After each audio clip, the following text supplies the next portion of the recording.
की सूरत हाल इतनी नाकस हो चुकी है। ये कल परसों आपने देखा होगा कि कराची में बिल्डिंग गिरी है, कितनी अमवात का। ये पुराने मकान बने हुए हैं और ये किसी वक्त भी ज़मीन बोस हो सकती है। इंतजामिया कई दफ़ा आगाह किया, बल्कि इतने इंतजामिया तस्वीर बना के लै गई, बल्दिया के लोग बना के गए हैं, कई जर्नलिस्ट इतने सहाफ़ी बना के लै गए हैं। ये तकरीबन 3 महीने तो ज़्यादा अरसा हो गया पानी इस तरह ही खड़ा होंगे और रोज़ाना पानी होंगे। तो तुम देख लो कितनी सड़क सारी टुट गई है जी।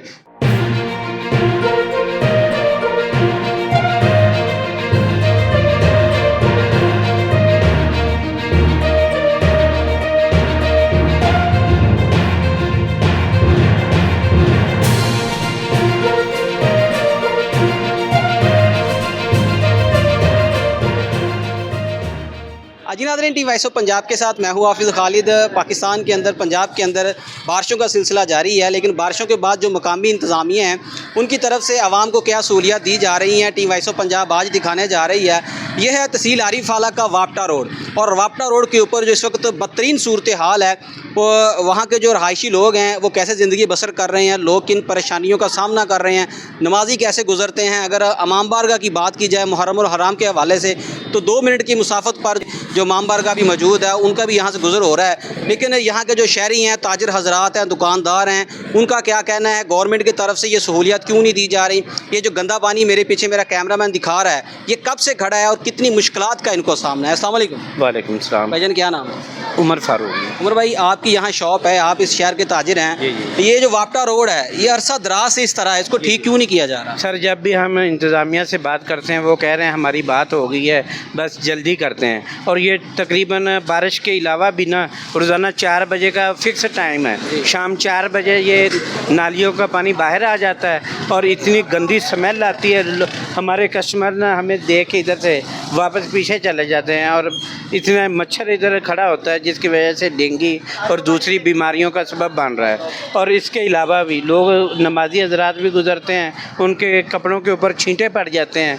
और मोहल्ले वाले ये जो लोग हैं, अगर मेरा कैमरा मैन दिखा सके तो ये देखें, उसके छींटे जो है हमारे ऊपर भी पड़ते हैं, वो घर से बाहर निकलने के लिए भी परेशान है। तो लिहाजा ये ना हमारी रिक्वेस्ट है कि काइंडली इस पानी का कोई मुश्किल हल किया जाए और इंतज़ामिया से कहा जाए कि इसका ना कोई सद्देबाब करें। सर, बारिशों का मौसम है और तकरीबन हर जगह जो बारिशें हैं वो आ रही हैं। अगर ये मामला ऐसे रहा तो क्या लगता है ये जो बिल्डिंगें आमने सामने नज़र आ रही हैं इनका क्या हाल? बिल्डिंग की सूरत हाल इतनी नाकस हो चुकी है। ये कल परसों आपने देखा होगा कि कराची में बिल्डिंग गिरी है, कितनी अमवात का।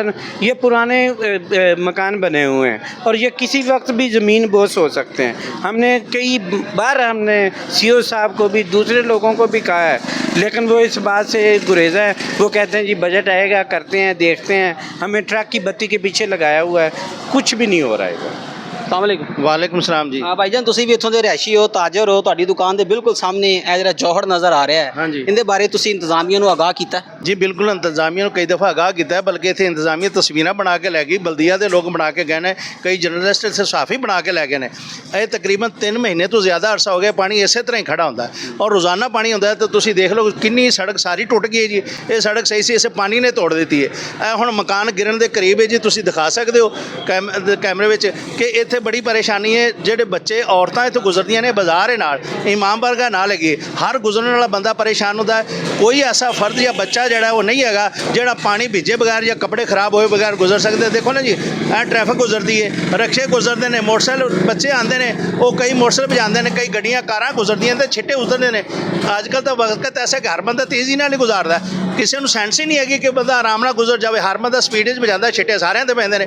ਦੇਖੋ ਨਾ, ਇੱਕ ਨਾਲੀ ਭਰੀ ਹੈ, ਦੂਸਰੇ ਕਿਨਾਰੇ ਤੱਕ ਪਾਣੀ ਆ ਗਿਆ, हर बंदा ही परेशान है। और स्मैल ये गंदे पानी की नाली है, ये स्मैल सारी जी है ना इधर आती, क्योंकि पुराने घर ने, इन्होंने सीवरेज नहीं है, इन्होंने डिस्पोजल पानी जोड़ा ना वो सारा नाली में सटिया है। तो वो फुजला वगैरह भी आता, तो सारी परेशानी होती, सारे मच्छर वगैरह बनता, डग्गी मिलती है, हर बंदा परेशान है जी। तो सर, सुथरा पंजाब तो अरबां रुपए लग रहा है, तुहानूं की लगदा तुहाडा ये वस्त शहर का दरमियानी इलाका है, सुथरे पंजाब इत्थे इंप्लीमेंट नहीं है? तुहाडे सामने जी सुथरा पंजाब जिहड़ा तुहाडे बिल्कुल सामने है जी। उत्थे जिथे अफसर होवन उत्थे सफाई है, जिथे साडे रंगे गरीब होवन उत्थे सफाई का नाम ही नहीं होंदा। दलील तुहाडे सामने है जी, सारा परेशानी का मामला है जी। इत्थे तुहानूं दस लोगों का इत्थों का भी कहना सी कि ये पानी पीने वाले पानी च मिक्स हो रहा है। ਬਿਲਕੁਲ ਹੋ ਰਿਹਾ ਜੀ। ਸਾਡੇ ਇਹ ਡੋਂਕੀ ਮੈਂ ਲਾਂਦਾ ਹੁਣਾ ਚਲਾਣਾ ਛਿੜਕਾਅ ਵਾਸਤੇ, ਪੀਣ ਵਾਸਤੇ ਅਸੀਂ ਮਸਜਿਦ 'ਚੋਂ ਭਰ ਕੇ ਲਿਆਉਂਦੇ ਜੀ ਪਾਣੀ, ਲੇਕਿਨ ਛਿੜਕਾਅ ਵਾਸਤੇ ਕਰਨਾ ਕੂਲਰ 'ਚ ਵੀ ਨਹੀਂ ਪਾਇਆ ਜਾ ਸਕਦਾ, ਉਹ ਫਿਰ ਸਮੈਲ ਦਿੰਦਾ। ਜਿਹੜਾ ਪਾਣੀ ਆਂਦਾ ਨਾ ਇੱਥੇ ਡੋਂਕੀ ਦੇ ਕੋਲ, ਤੁਹਾਨੂੰ ਚਲਾ ਕੇ ਮੈਂ ਚੈੱਕ ਕਰਵਾ ਸਕਣਾ, ਉਹਦੇ ਵਿੱਚ ਸਮੈਲ ਆਉਂਦੀ ਔਰ ਇਹ ਮਿਕਸ ਪਾਣੀ ਆਉਂਦਾ ਜੀ। ਸਰ ਇਹ ਸ਼ਹਿਰ ਦਾ ਵਸਤਾ, ਸਾਰੇ ਸ਼ਹਿਰ 'ਚ ਟਫ ਟਾਈਲ ਲੱਗ ਗਈ, ਸੀਵਰੇਜ ਦਾ ਨਿਜ਼ਾਮ ਬਿਹਤਰ ਕੀਤਾ ਜਾ ਰਿਹਾ, ਇਸ ਰੋਡ ਨੂੰ ਨਜ਼ਰਅੰਦਾਜ਼ ਕਿਉਂ ਕੀਤਾ ਜਾ ਰਿਹਾ? ਦੇਖੋ ਜੀ, ਇਹ ਤਾਂ ਇੰਤਜ਼ਾਮੀਆਂ ਦੀ ਮਰਜ਼ੀ ਹੈਗੀ ਨੇ ਜੀ, ਕੀ ਕਰ ਸਕਦੇ ਆ।